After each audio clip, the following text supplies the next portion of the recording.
The Volkswagen Golf GTI is a compact sports hatchback that has been a favourite among car enthusiasts for decades.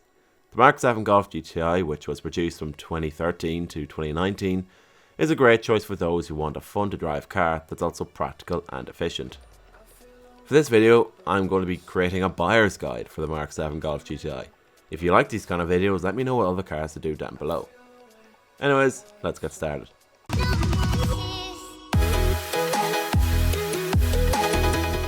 As for performance, the MK7 Golf GTI is powered by a 2-litre turbocharged 4-cylinder engine that generates 210 horsepower and 258 pounds-feet of torque. It comes as standard with a 6-speed manual transmission and a 6-speed dual-clutch automatic transmission, which became a 7-speed with a 7.5 facelift. The GTI has a 0 to 60 mph acceleration time of 6.5 seconds, which is very impressive for a compact car. If 210 horsepower doesn't sound like a lot for you, you could always opt for the performance pack, which increases to 230 brake horsepower on the MK7 or 245 brake horsepower on the 7.5. It also comes with a very clever differential and a limited slip differential if you got the 7.5. As for handling, the GTI has a sport-tuned suspension and a front-wheel drive layout that provides precise and agile handling. The car also comes with a limited slip differential if you opted for the performance pack that helps to distribute power to the wheels and to improve traction. The electric power steering is also well rated and provides good feedback and can do lock to lock with just 2 turns on the 7.5.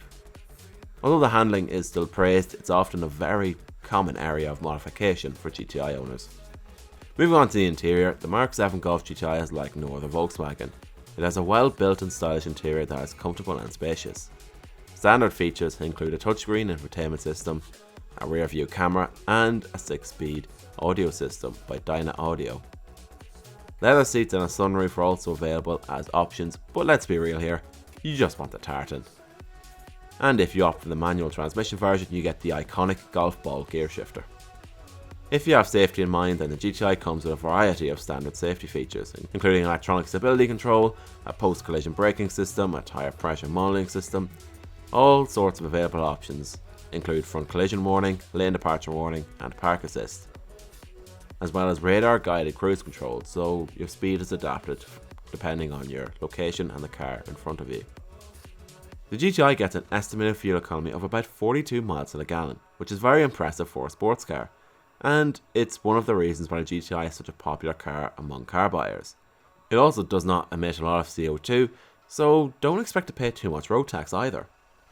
As for reliability, although the GTI is generally a very reliable and well built car, there are a few issues that owners of the MK7 may experience.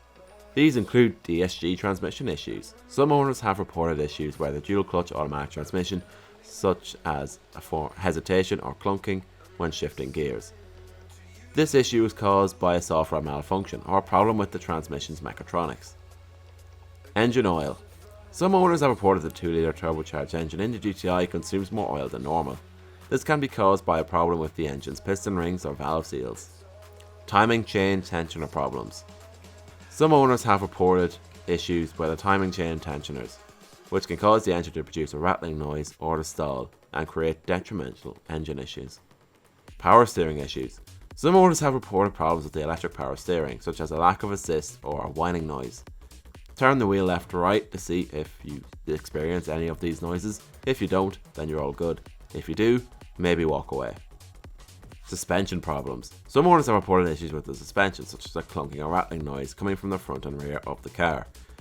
This could also be caused by poor modifications being included, so it's best to see if it's OEM parts that have been used, or if it is aftermarket, I wouldn't walk away from the car entirely, just make sure it's been installed properly.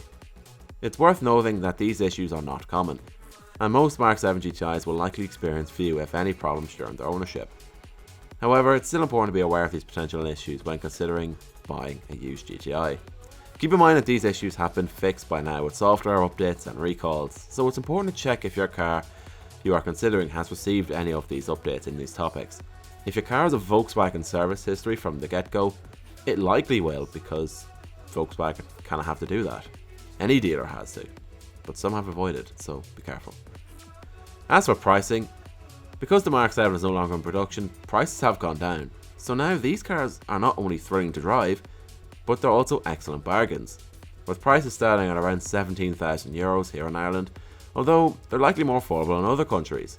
7.5s are more desirable though, but they're around 27 to 30,000 usually, but then again prices vary from nation to nation. And because of all the car safety equipment, it's not in a high insurance group.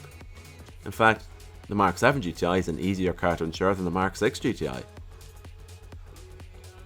Overall, the Mark 7 Golf GTI is a well-rounded and fun to drive car that offers a great balance of performance, handling and efficiency.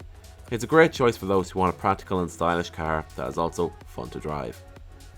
Although the GTI sort of lives in the Irish shadow, it still is often claimed for being the more fun car to drive. And because it's easier to live with, it just seems a lot more appealing to several buyers. Sure, you won't have 4-wheel drive and 300 brake horsepower, but a stage 1 tune puts you on even Stevens in terms of power, and again, if you get some good tyres and plenty of handling mods, you're going to have one hell of a hot hatch on your hands. Anyway, what do you guys think of the Mark 7 Golf GTI? Are you looking into buying one? Have you bought one? Let me know how you feel down below. Anyway, thank you guys so much for watching. I hope to see you all very soon.